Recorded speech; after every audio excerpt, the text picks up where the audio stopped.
졸업한 지 5년, 나는 학생도 아니었고 직장도 없었다. 소위 말하는 백수. 주위 사람들은 모두 열심히 사는 것 같은데 나만 멈춰 있는 기분이었다. 영문대도 아니고 그렇다고 지방에서 유명한 학교도 아닌 평범한 대학을 나왔다. 졸업 후에는 공무원 시험에 매달렸다. 처음엔 희망을 품었지만 점점 현실이 무겁게 다가왔다. 공무원 시험은 결코 만만치 않았다. 9급조차 공부 좀 한다는 사람들도 떨어지는 시험인데 내게 확신 따위 있을 리 없었다. 합격한다고 해도 그 월급으로 미래가 그려지지 않았다. 고종사촌형이 7급 공무원이었는데도 결혼하고 애 하나 키우느라 매번 힘들다고 했다. 공무원이 최고라는 말도 결국 누군가의 착각일 뿐이라는 생각이 들었다. 결국 공무원 시험을 접었다. 그리고 본격적으로 취업 시장에 뛰어들었다. 이력서를 썼다, 찢었다 하며 몇십 군데를 지원했지만 연락은 없었다. 파견직이나 계약직조차 내게 손을 내밀지 않았다. 거울을 보면 초라해진 내가 보였다. 자신감이 바닥까지 내려가니 집에서도 잔소리가 시작됐다. 맨날 똑같은 내가 문제야. 부모님 말이 맞다는 생각이 들어 더 우울해졌다. 그때 내게 빛처럼 다가온 사람이 있었다. 엄마의 고등학교 친구, 지혜 아줌마였다. 아줌마는 술집을 운영하고 있었는데 결혼도 안 하고 혼자 살았다. 주변에서는 술 장사한다고 무시하는 사람도 많았지만 아줌마는 그런 사람들 신경 쓰지 않았다. 7층짜리 건물을 소유하고 외제차를 몰며 누구보다 멋지게 살고 있었다. 나에게는 늘 따뜻했다. 볼 때마다 고기를 사주고 용돈도 챙겨주곤 했다. 지혜 아줌마는 50대 초반에 세련된 여성이었다. 어릴 적부터 스스로를 책임져야 했던 그녀는 누구보다 독립적이고 강인했다. 고등학교를 졸업한 뒤 가난한 집안을 돕기 위해 도시로 나와 처음 시작한 건 작은 호프집 알바부터였다. 주변에서 저렇게 술집에서 평생 살겠냐 비웃어도 그녀는 아랑곳하지 않았다. 오히려 손님들과 잘 어울리고 일하는 방식을 배우면서 사업의 감각을 익혀갔다. 20대 중반 그녀는 몇 년간 모은 돈과 은행 대출을 합쳐 조그마한 술집을 열었다. 처음에는 자리가 잡히지 않아 고생도 많았다. 가게를 접을 위기에서도 그녀는 특유의 근성과 재치로 손님을 붙잡았다. 술집도 사업이다. 서비스도 상품이고 손님은 내 파트너다. 라는 생각으로 그녀는 동네의 인기 술집 사장님이 되었다. 이후 입소문을 타고 단골 손님이 늘면서 사업은 번창했다. 술집이라고 무조건 화려하게 꾸미는 대신 따뜻하고 편안한 분위기를 유지하면서도 한편으로는 고급스러운 이미지를 만들었다. 지혜 아줌마는 외모와 스타일도 남달랐다. 단정한 단발머리에 항상 깔끔한 옷차림을 유지했다. 값비싼 옷을 입더라도 결코 과하거나 번지르 하지 않았다. 오히려 세련된 간소함으로 주변 사람들을 압도했다. 대화 중에 터져 나오는 그녀의 웃음은 상대방을 기분 좋게 만들었고 특유의 유머 감각과 재치로 사람들을 단숨에 사로잡았다. 그러던 어느 날 아줌마가 말했다. 너 우리 술집에서 일해볼래? 배우면 매니저 시켜줄게. 매니저가 되면 월급도 좋고 성과급도 꽤 괜찮아. 내가 잘할 것 같아. 처음에는 이런저런 핑계를 대며 거절했다. 술집에서 일하는 게 어쩐지 자존심이 상할 것 같았다. 하지만 계속되는 취업 실패와 부모님의 잔소리에 지쳐 결국 결심했다. 잘됐다. 돈이나 벌자. 인생 뭐 있나. 술집에서의 첫날, 나는 바쁜 매장 한복판에 섰다. 손님들의 목소리, 웃음소리, 음악 소리가 뒤섞인 공간에서 아줌마는 나를 무대에 올려놓은 듯 소개했다. 이 친구, 내가 아끼는 동생인데 앞으로 우리 매니저 될 사람이야. 잘 부탁해. 순간 어색함과 기대감이 동시에 몰려왔다. 며칠이 지나자 일이 익숙해졌다. 계산대에 서서 손님들과 대화를 나누고 직원들에게 지시를 내리며 점차 스스로를 매니저처럼 느끼게 됐다.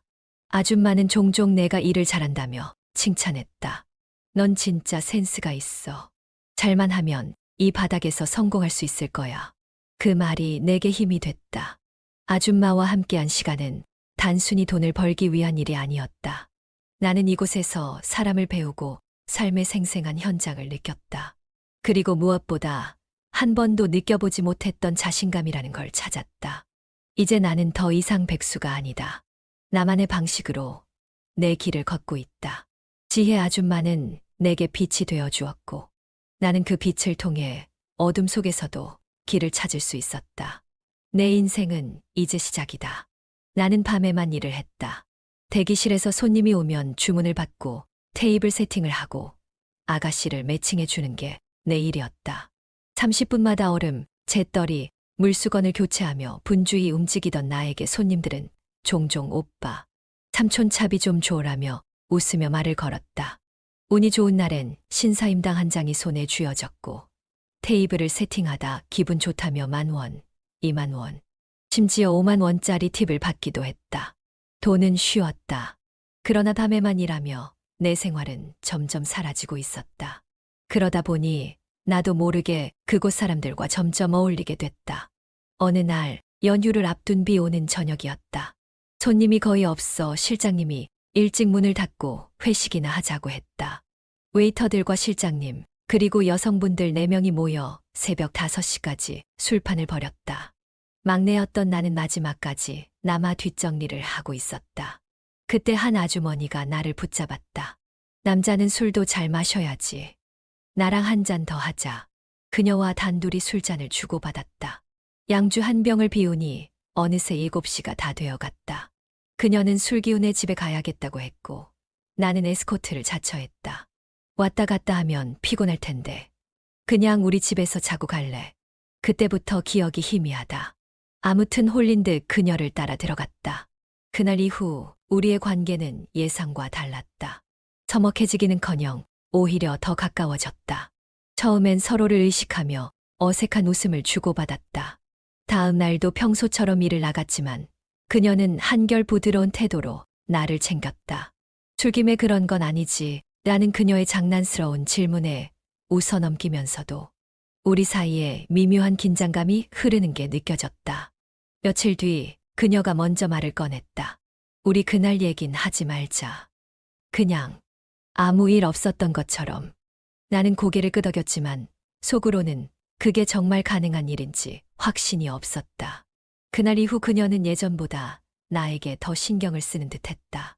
내 식사를 챙기고 쉬는 시간엔 커피 한 잔을 건네며 이렇게 말했다.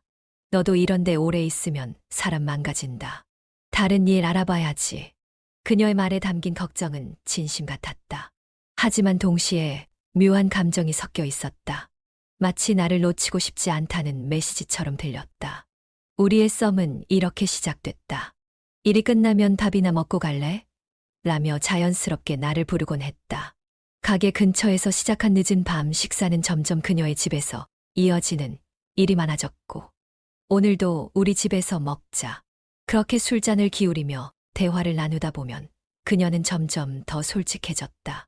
너 참 묘한 매력이 있어. 처음엔 그냥 귀여웠는데 요즘은 좀 달라 보인다니까. 그녀의 말 한마디에 나는 설레기도 했고 동시에 당황스럽기도 했다. 나이도 꽤 차고 삶에 여유 있는 그녀가 나 같은 초년생 웨이터에게 이런 감정을 보일 줄은 몰랐으니까. 시간이 지나면서 그녀는 내 삶의 중심이 되어갔다. 너 뭐 필요한 거 없어. 차라도 하나 있어야지. 그 말이 떨어진 지 한 달도 되지 않아. 나는 그녀 덕분에 중고 외제차를 타고 다니게 됐다. 어느새 그녀의 집은 나의 두 번째 집처럼 되어갔다. 그녀는 더 이상 나를 어린애처럼 대하지 않았고 대신 우리는 은밀하면서도 친밀한 관계를 이어갔다. 가게 안팎에서 서로의 존재가 점점 더 특별해지는 걸 느꼈다. 그런데 그럼에도 불구하고 나는 이 상황이 편하면서도 불안했다. 이대로 괜찮을까? 모든 것이 갑작스럽게 변해버린 것 같은 느낌이었고 그 변화 속에서 나는 어느 순간 내가 무엇을 원하는지도 잃어버린 채 살아가고